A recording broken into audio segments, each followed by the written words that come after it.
Desde que eu comecei a buscar ser alguém na vida, uma pergunta sempre martelava na minha cabeça, quase como uma obsessão. Como concluir as minhas tarefas com excelência e, ao mesmo tempo, ainda ter vida para fazer aquilo que eu gostava de fazer? Afinal de contas, na época eu tinha apenas 15 anos e, como qualquer garoto dessa idade, eu adorava jogar um videogame. Eu não queria abrir mão da minha juventude, mas eu sentia que eu precisava fazer algo a mais pelo meu futuro. Eu buscava desesperadamente um equilíbrio, um ponto onde eu pudesse me dedicar ao meu futuro, mas sem deixar de viver o presente que Deus me permitiu ter. Se eu retorno a esse início, lá nos meus 15 anos de idade, eu me lembro exatamente do cenário. Enquanto meus amigos estavam preocupados apenas com a escola ou com o jogo do fim de semana, eu comecei a estudar no mercado financeiro. Eu queria entender como gerenciar o meu capital. Eu queria entender as regras do dinheiro antes mesmo de ter dinheiro de verdade. Esse período eu criei um ritual que moldou o meu caráter.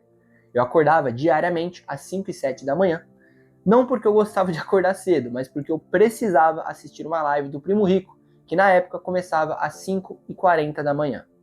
E aqui está o detalhe, a live não ficava gravada.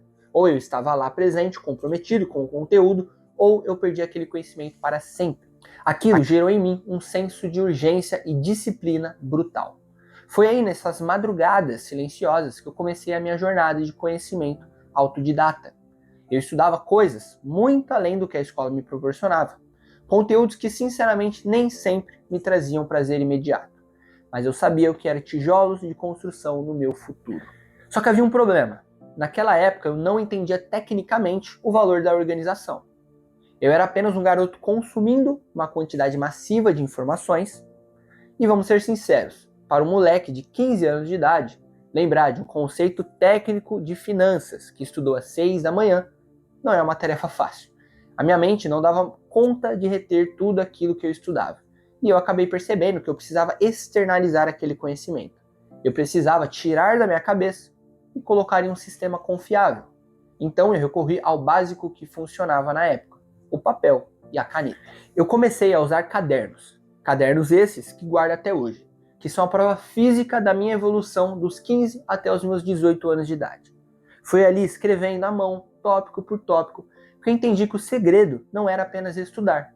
O segredo era organizar o estudo. E aqui entra um conceito central que eu gostaria de passar para vocês no vídeo de hoje. Algo que demorei anos para lapidar. Sem organização, não existe evolução constante. Existe apenas esforço desperdiçado. E se eu não tivesse estruturado o que aprendi naqueles cadernos, eu provavelmente jamais teria aplicado. O conhecimento teria entrado por um ouvido e saído por outro. E sem aplicação, os resultados que tenho hoje nunca teriam aparecido. Sem organização, objetivos se tornam apenas sonhos distantes. A bagunça é o cemitério das boas intenções. Eu contei esse trecho da minha história não para me vangloriar, mas para te provar um ponto. Organizar a sua vida é a chave mestra para o seu progresso. E quando falo de organização, não é a questão de arrumar sua gaveta de meias ou arrumar os seus armários. Estou falando de utilizar organização para a gestão de vida. Estou falando de como podemos usar organização na gestão financeira, no tráfego pago, nos estudos e na tua saúde. Como dizia Pitágoras, séculos atrás, com organização e tempo, acha-se o segredo de fazer tudo e bem feito. A organização é um multiplicador de força. Sem ela, a velocidade do seu crescimento é reduzida em mais de 10 vezes. Mas afinal de contas, por que é tão difícil se organizar? Porque parece que a vida está sempre tentando bagunçar os nossos planos. Para responder isso, precisamos sair da autoajuda e ir para algo mais técnico. Física. Existe uma lei fundamental do universo conhecida como a segunda lei da termodinâmica, ou a lei da entropia. De uma forma bem didática, a entropia é a medida da desordem de um sistema. E a lei diz que em um sistema isolado, a desordem sempre aumentará com o tempo. Pense, por exemplo, em um castelo de areia na praia. Se você não fizer nada, o vento e o mar vão destruir aquele castelo e transformá-lo em grãos de areia.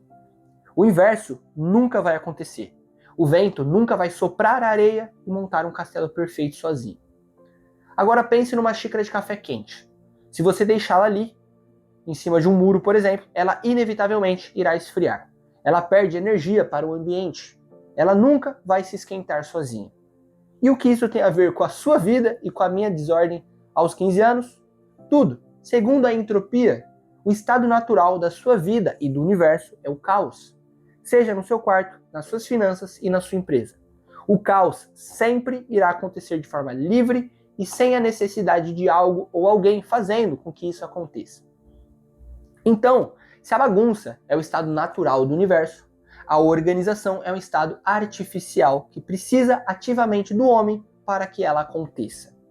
Manter algo organizado exige uma injeção constante de energia. É como um ato de resistência contra a natureza do universo. Quando você sente preguiça organizando seus arquivos ou suas finanças, não é apenas preguiça, é você sentindo o peso de ir contra a entropia, contra a lei do universo. Mas é justamente aí que os vencedores se separam dos perdedores. Quem aceita a entropia vive na aleatoriedade, vive a deriva. Quem luta contra a entropia, injetando energia na organização, constrói impérios. Mas agora eu gostaria de entrar em uma camada um pouco mais profunda no conteúdo. Vamos falar de ciência, mais especificamente sobre neurociência, e como esse estudo pode nos ajudar a entender o valor de uma vida organizada. Segundo a neurociência, a área da medicina que estuda as respostas do nosso cérebro e do nosso sistema nervoso, viver em ambientes organizados traz benefícios biológicos reais para o seu cérebro. E isso não é achismo, é um fato comprovado com estudos científicos. Existem muitos benefícios que a neurociência traz referente à organização na vida. Mas hoje eu vou focar em 3 pilares que eu vejo um valor maior. O primeiro pilar é a redução da sobrecarga sensorial. Ambientes organizados aliviam o que chamamos de sobrecarga sensorial. Quando você olha para um local bagunçado, o seu cérebro recebe estímulos demais. E isso, a longo prazo, acaba cansando o seu cérebro. Os organizadores, sejam caixas, pastas, sistemas digitais, agrupam e limpam visualmente o seu espaço, independente de onde você estiver usando. Isso cria uma sensação imediata de calma. Você já deve ter notado que em um ambiente caótico, seus pensamentos parecem enrolados. Isso acontece porque a desordem visual eleva os níveis de cortisol no seu cérebro, o hormônio do estresse. Hoje eu tento ser o mais minimalista possível, mas não por ser contra conceitos de consumo, por exemplo, mas para manter a minha mente o mais limpa possível. Assim, eu me blindo de situações de estresse desnecessárias. O segundo pilar é o combate à fadiga de decisão. Quando cada coisa tem o seu lugar, o cérebro não precisa desperdiçar energia procurando o que falta. Existe um conceito chamado fadiga da decisão. Se você gasta energia por muito tempo decidindo coisas que deveriam ser simples, como o lugar onde a chave está ou o arquivo que abrir, acaba sobrando menos energia para o trabalho importante. A organização gera uma economia mental, permitindo que você mantenha a concentração total nas tarefas que realmente vão te fazer crescer. E o terceiro pilar é o resíduo de atenção. Esse termo foi cunhado por uma professora e pesquisadora chamada Sophia Leroy, em 2009, na Universidade de Minnesota. Ela publicou um estudo chamado Por que é tão difícil fazer o meu trabalho? O estudo dela provou algo bem assustador, na verdade. Ela descobriu que quando você muda de uma tarefa A para uma tarefa B, a sua atenção não muda instantaneamente. O seu cérebro não tem um botão de limpar cache. Uma parte da sua capacidade cognitiva continua presa na tarefa anterior. Isso é o que ela chamou de resíduo de atenção. Agora, traga isso para a desorganização. Imagine que você está trabalhando. Tarefa A. De repente, você precisa de um arquivo, mas não sabe onde salvou, porque o seu computador é uma bagunça. Você para o seu trabalho e começa a procurar o arquivo. Tarefa B. Nesse momento, você quebra o seu fluxo de trabalho. Você gasta 5 ou 10 minutos procurando o arquivo do caos. Quando você finalmente acha e tenta voltar ao trabalho, o seu cérebro ainda está processando a frustração da busca anterior. Ele ainda está preso na bagunça dos seus arquivos. Sophia Leroy provou que nesse estado, a sua performance cai drasticamente. Você comete mais erros, você demora mais para raciocinar. A desorganização não te rouba apenas tempo de relógio, ela te rouba capacidade cognitiva. Ela te deixa literalmente menos inteligente durante a execução de alguma tarefa. Quando tudo está no lugar, você flui de uma tarefa para outra sem atrito. Você minimiza o ruído e os resíduos e maximiza o que chamamos de deep work, trabalho profundo. Quando eu entendi que eu precisava gastar energia para manter a ordem, eu decidi usar ferramentas melhores. Hoje eu centralizo literalmente tudo no digital. Eu troquei os cadernos físicos por um segundo cérebro digital. Nos estudos eu uso cadernos digitais. Além de visualmente mais limpos, eu consigo adicionar links, vídeos e conectar ideias. E o mais importante, hoje em dia eu consigo utilizar todo esse conteúdo em inteligências artificiais para me ajudar a estudar ainda mais. Na rotina, eu crio tarefas recorrentes que me salvam de ter que gastar energia lembrando o que eu tenho que fazer hoje, ou ficar escrevendo todos os dias as mesmas tarefas num caderno só. E no financeiro, a clareza de entradas e saídas me permitiu ver os gastos invisíveis, aqueles pequenos valores que drenam o nosso patrimônio e você nem visualiza no seu cotidiano. Por fim, não podemos ignorar o óbvio, a sua saúde mental. Hoje, vivemos no século da depressão e da ansiedade. E isso realmente é uma realidade muito brutal. Mas existem pequenos passos que podemos dar para fugir dessa realidade. Um ambiente caótico é um espelho de uma mente caótica.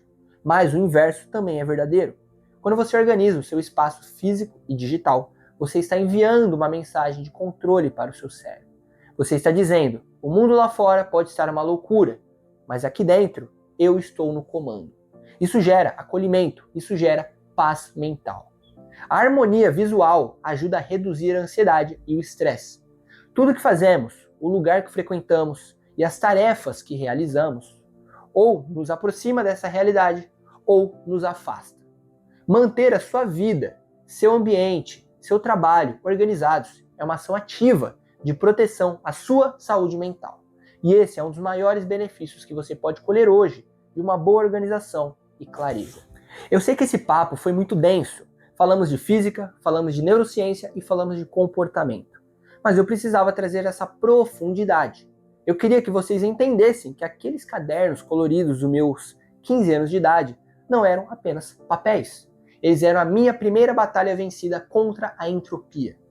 Para finalizarmos, leve essa frase com você. O seu futuro é o somatório do que você faz no seu cotidiano. Se o seu cotidiano é aleatório, entregue à entropia do acaso, seu futuro será uma loteria. Se o seu cotidiano é organizado e intencional, seu futuro será uma construção sólida. Se hoje a sua vida está uma bagunça total, não se desespere, mas considere parar com tudo. Respire e comece a organizar. Uma gaveta de cada vez, uma pasta de cada vez. Continue injetando energia e a ordem no meio do caos. Porque eu te garanto, o resultado é inevitável. Ele chegará até você.